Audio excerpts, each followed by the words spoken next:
तो भाई जो हमने कॉस्टिंग की रिवीजन रैपिड रिवीजन सीरीज शुरू की है जो आपके एग्जाम के लिए जो आपके लिए हेल्पफुल होने वाली है, इसमें हमने अगला जो चैप्टर सिलेक्ट किया है वो है आपका एम्प्लॉय कॉस्ट, जिसे लेबर कॉस्ट के नाम से भी जानते हैं।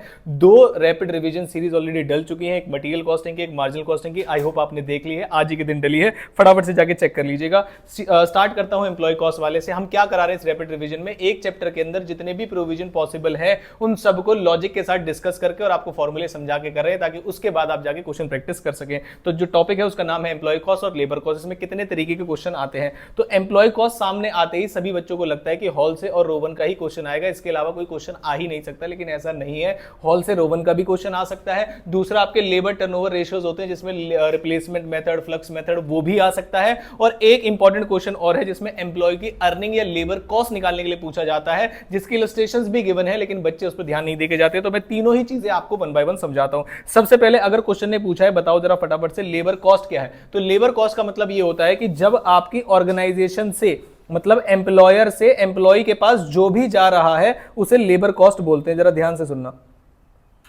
और एम्प्लॉय की अर्निंग जब पूछेंगे तो दोनों अलग बातें हैं। अब आप बोलोगे सर जो एम्प्लॉयर के पास से जा रहा है वही एम्प्लॉय के पास जा रहा है, लेकिन ऐसा नहीं है।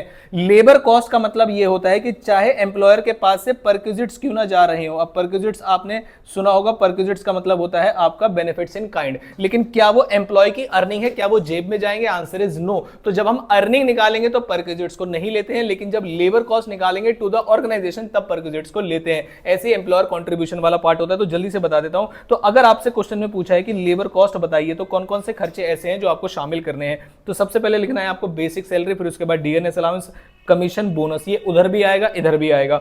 ओवर टाइम, परक्विजिट्स और एम्प्लॉयर कंट्रीब्यूशन। जरा ध्यान से समझना, एम्प्लॉयर कंट्रीब्यूशन कहां आ सकता है? प्रोविडेंट फंड में और ईएसआई में। जब आप टोटल लेबर कॉस्ट निकालेंगे तो नॉर्मल आवर्स से माइनस कर देंगे तो आपका labour cost, effective labour cost per hour आ जाएगा। अब नॉर्मल आवर्स का मतलब क्या होता है? जो जितने भी टोटल वर्किंग आवर्स है, फॉर एग्जांपल एक दिन में 8 घंटे काम होता है, लेकिन नॉर्मल आइडल टाइम और हॉलीडे आप हटा देते, 30 दिन में 8 घंटे काम होना चाहिए, तो 30 इंटू 8 करेंगे तो 240 हो जाएगा। उसमें से कितने दिन मशीन या कितने घंटे मशीन खाली रही किसी भी रीजन की वजह से, वो माइनस कर देते हैं, और कोई हॉलीडे है तो वो माइनस कर देते हैं, तो आपके नॉर्मल आवर्स आ जाते हैं, जिससे डिवाइड करके आपके ऑर्डिनरी वेज रेट आप इस तरीके से निकाल सकते हैं। लेकिन जब आप अर्निंग और नेट पेमेंट की बात करेंगे जो कि एम्प्लॉय के हाथ में जा रही है, तो उस केस में डीए, अलाउंस, कमीशन, ओवरटाइम सब आएगा। लेकिन मैंने यहां पर दो चीजें काट दी हैं, देख लीजिए जरा फटाफट से। परक्विजिट्स नहीं आएगा और बेनिफिट इन काइंड नहीं आएंगे, और एम्प्लॉयर का कंट्रीब्यूशन यहां पर कुछ भी नहीं आएगा। और जब आपका ग्रॉस पे हो जाएगा तो एम्प्लॉय के बिहाफ पे जो भी एम्प्लॉयर काटता है, जैसे कि एम्प्लॉयर का कंट्रीब्यूशन क्या है, टैक्सेस जो टीडीएस डिडक्ट कर रखे हैं एम्प्लॉयर ने एम्प्लॉय के बेसिस पर, और कोई लोन के और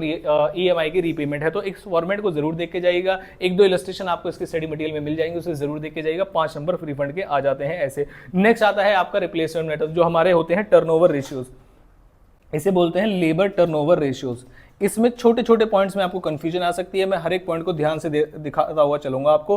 पहला जो मेथड होता है वो होता है replacement method. Replacement method word का मतलब होता है, मान लीजिए मेरे यहाँ पर 1000 वर्कर्स हैं, जिसमें से 40 वर्कर्स मैंने निकाल दिए और उनकी जगह 40 ही लेकर आया हूं, इसे बोलते हैं रिप्लेस्ड। तो इसका मतलब जब आप इस तरीके से लेबर टर्नओवर निकालेंगे तो देखेंगे कि ऑन एन एवरेज आपके पास पूरे साल में कितने नंबर ऑफ लेबर्स रहते हैं। उसे निकालने का तरीका क्या है? ओपनिंग में लेबर कितने थे, क्लोजिंग में लेबर कितने थे, प्लस कर दीजिए, डिवाइड बाय 2 कर दीजिए, तो वो आपका और on an average number of workers आपको ड्यूरिंग द पेरोल मिल जाएंगे। उसके ऊपर आएगा नंबर ऑफ एम्प्लॉयज रिप्लेस्ड। तो रिप्लेसमेंट मेथड में ऊपर आता है नंबर ऑफ एम्प्लॉयज रिप्लेस्ड। दूसरा आता है सेपरेशन मेथड। एक होता है रिप्लेस्ड, एक होता है सेपरेशन। सेपरेशन का मतलब समझाता हूं मैं आपको। मेरी ऑर्गेनाइजेशन में 1000 वर्कर्स है, 40 वर्कर्स को मैंने निकाला ताकि बाकी 40 न्यू ला सकूं, और मैंने और 30 वर्कर्स को निकाल दिया क्योंकि मेरे यहां ओवर स्टाफिंग वाली प्रॉब्लम आ गई थी। तो टोटल मैंने 70 वर्कर्स निकाल दिए।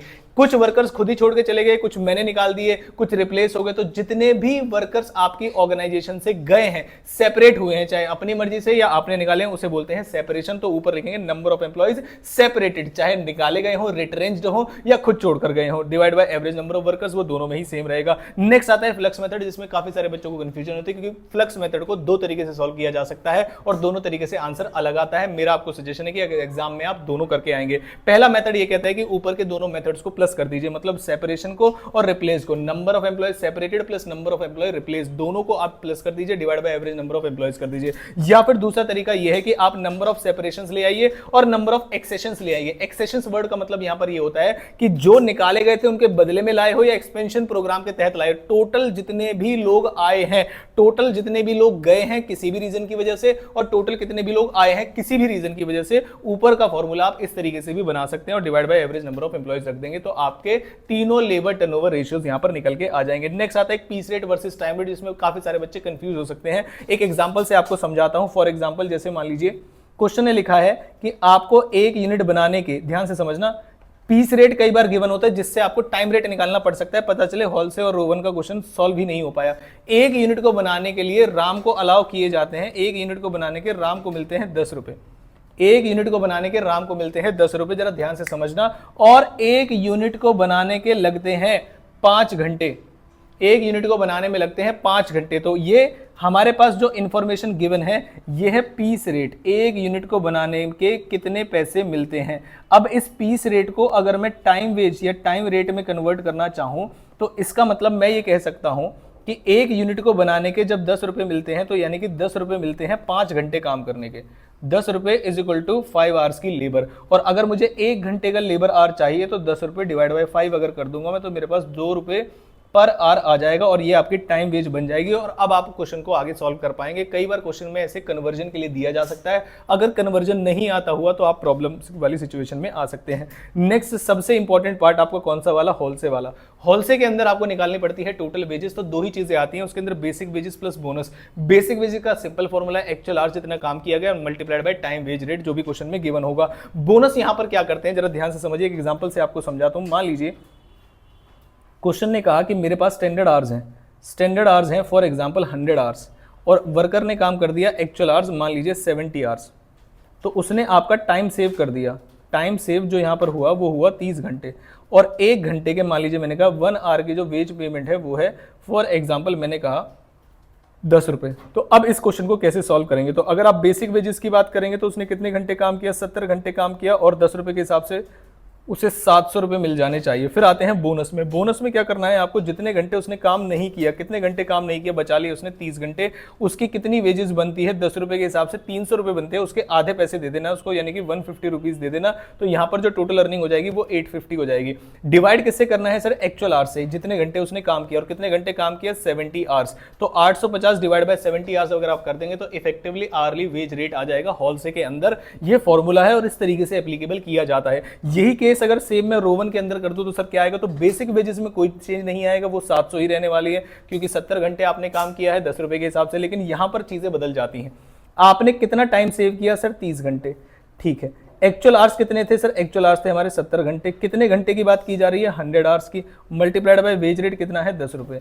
अगर मैं आपको सही तरीके से बताऊं तो ये कहते हैं कि आपने जितने परसेंटेज टाइम में काम खत्म किया है, तो यहां पर आपने 70% टाइम में काम को खत्म किया है अलॉटेड टाइम के, तो आपको जो वेजेस है, जो टाइम सेव्ड का 70% ही मिलेगा। इस तरीके से समझ के चला जाता है। तो कितना पैसा हो जाएगा, ये 300 का 70% हो गया 210, तो 700 रुपए आ गए ऊपर और 210 आ गए नीचे, तो यहां पर आ जाएंगे आपके पास 910 रुपए। और यहां पर फिर आप एक्चुअल आवर्स से डिवाइड कर देंगे, तो एक्चुअल आवर्स आपके पास 70 आवर्स डिवाइड करना। तो मुझे कमेंट बॉक्स में बताना कि आपका कितना आंसर आया। ये था होलसे और रोवन। लेबर कॉस्टिंग में एफिशिएंसी निकालने का भी आपसे पूछा जा सकता है, जिसमें आपको एफिशिएंसी देकर एक्चुअल आर या स्टैंडर्ड आर की इंफॉर्मेशन पूछ सकता है अगर क्वेश्चन घुमाएगा तो। एफिशिएंसी निकालने के दो फॉर्मूले होते हैं। अगर आप आउटपुट के बेस पे निकालेंगे तो फॉर्मूला होता है actual output divide by standard output, और अगर आप टाइम के बेस पे निकालना चाहते हैं तो होता है standard hours divide by actual hours into 100। मैं आपको ये फॉर्मूले इसलिए बता रहा हूं कि हो सकता है क्वेश्चन में आपसे एक्चुअल आवर या स्टैंडर्ड आवर ना दे और एफिशिएंसी दे दे, तो जो बच्चे खाली स्टडी मैट को रट के गए होंगे वो फंस जाएंगे। वहां पर एक्चुअल और स्टैंडर्ड आवर्स निकलेंगे तब जाके होलसे और रोवन का फॉर्मूला सॉल्व होगा। एक एग्जांपल से मैंने यहां पर इस चीज को समझाया, जरा ध्यान से देखिएगा। As per standard it takes 2 hours to produce 1 unit.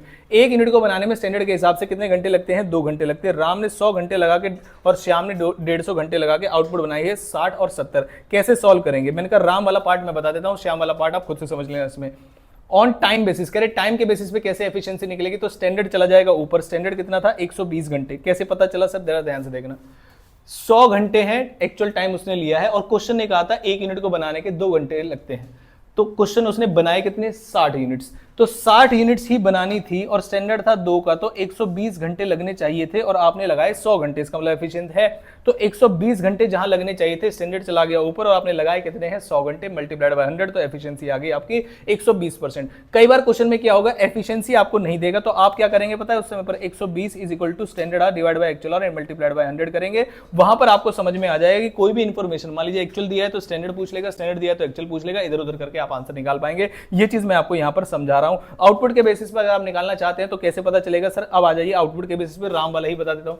आपने 60 यूनिट्स बनाई है, जबकि 2 घंटे लगाकर 1 यूनिट बनती है, तो 100 घंटे लगाकर 50 यूनिट्स बननी चाहिए थी स्टैंडर्ड के हिसाब से, लेकिन आपने 60 बना दी। लेकिन यहां पर जो एक्चुअल वाली इंफॉर्मेशन है वो ऊपर चली जाती है, तो आपने 60 यूनिट्स बनाई है जबकि बतानी थी 50 मल्टीप्लाइड बाय 100, तो यहां पर भी एफिशिएंसी 120% आएगा। और दोनों ही तरीके से आपकी एफिशिएंसी सेम आएगी, चाहे आप आउटपुट के बेस पे निकाल लो, चाहे आप आर्स के बेसिस पे निकाल लो। आई होप यहां पर समझ में आया। टर्नओवर रेशियोज मैं आपको ऑलरेडी बता चुका हूं। ये था हमारे साइड से आपका लेबर यानी एम्प्लॉय कॉस्ट का रिवीजन, जिसमें सारी चीजें जो कि एग्जाम में डिफिकल्ट तरीके से पूछी जा सकती है वो मैंने आपको समझाइए। अगला चैप्टर आपको कौन सा चाहिए वो आप बता सकते हैं मुझे, किसी भी कोई भी चैप्टर जहां आपको प्रॉब्लम आ रही हो, बड़े से बड़ा छोटा से छोटा, उसे कमेंट कर दीजिए, अगला वाला वही चैप्टर आ जाएगा। इस पीडीएफ की जो लिंक है वो नीचे आपको डिस्क्रिप्शन बॉक्स में टेलीग्राम ग्रुप का लिंक होगा, वहां पर मिल जाएंगे। मिलता हूं आपसे किसी इंपॉर्टेंट वीडियो के साथ।